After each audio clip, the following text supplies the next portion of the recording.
আসসালামু আলাইকুম। 25/7/2025 তারিখে অনুষ্ঠিত বাংলাদেশ অভ্যন্তরীণ নৌ পরিবহন কর্তৃপক্ষের শুল্ক আদায়কারী পরীক্ষার যে লিখিত পরীক্ষাটা হলো তার গণিত অংশ সম্বন্ধে হাজির হলাম। তো চলুন শুরু করি। এক ব্যক্তি মাসিক বেতন থেকে প্রভিডেন্ট ফান্ডের জন্য শতকরা 15 কাটার পর 3400 টাকা পান। ওই ব্যক্তির মাসিক বেতন কত? আচ্ছা, তাহলে 15 মানে কি? 15%।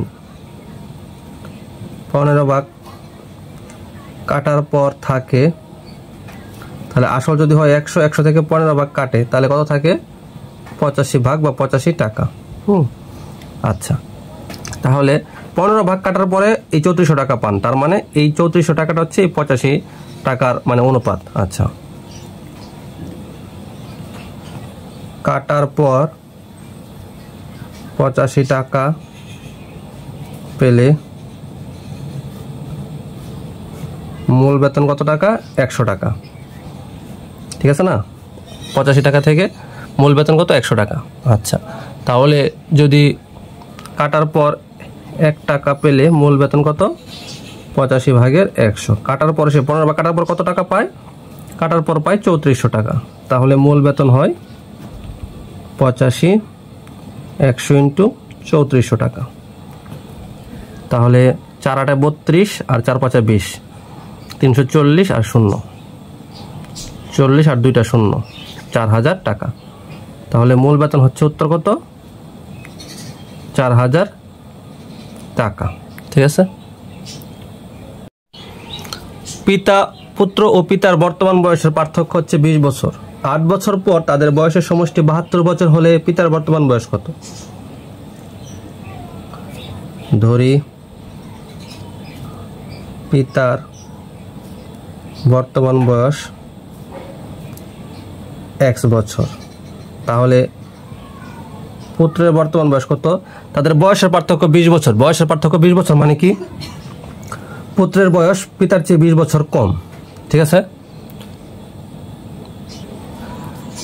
পার্থক্য 20 বছর, তাদের বয়সের পার্থক্য 20 বছর মানে কি?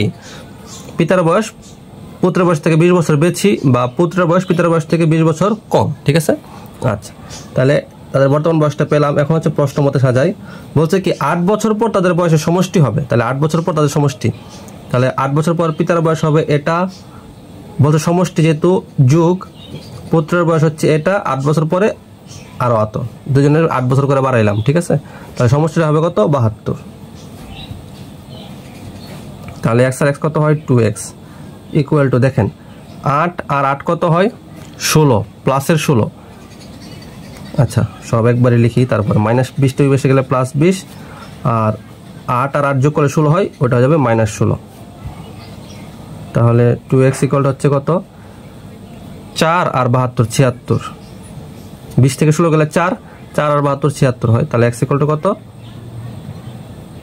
38 দুগুণে 76। তাহলে 38 হচ্ছে কি পিতার বয়স, তাহলে এটাই হচ্ছে আনসার, 38 বছর। গ, একটি কাজ 6 জন শ্রমিক 8 দিনে করতে পারে। যদি 4 জন শ্রমিক কাজ করে তাহলে কাজটি কত দিনে শেষ হবে? আচ্ছা, তাহলে কত দিনে চাইছে, তাহলে দিন যাবে শেষে। তাহলে 6 জনে করে কত দিনে? 8 দিনে। 1 জনে করে আরো বেশি দিন লাগবে, তাহলে হবে কি গুণ।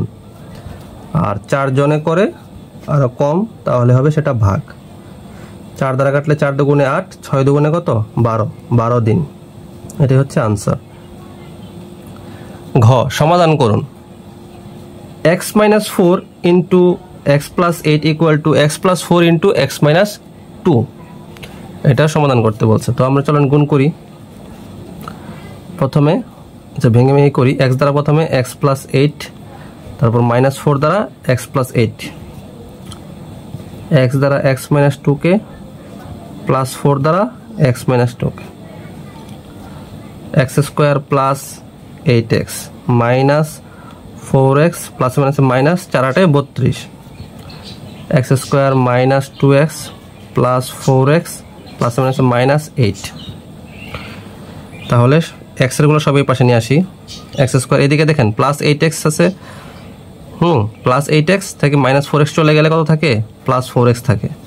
আর এই পাশের +4xটা, এই যে +x² এই পাশে আসলে -x², আর এই পাশে দেখেন কি থাকে -2x আর প্লাস 4x, তাহলে 4x থেকে 2x গেলে 2x থাকে, এই 2xটা এই পাশে আনলে -2x ইকুয়াল টু -32 ওই পাশে গেলে কি +32 আর -8, x² x চলে গেছে, 4x থেকে 2x গেলে 2x থাকে, আর এদিকে থাকে কত 32 থেকে 8 গেলে 24 বা 24, তাহলে x ইকুয়াল টু কত 12 দুগুণে 24, x ইকুয়াল টু 12।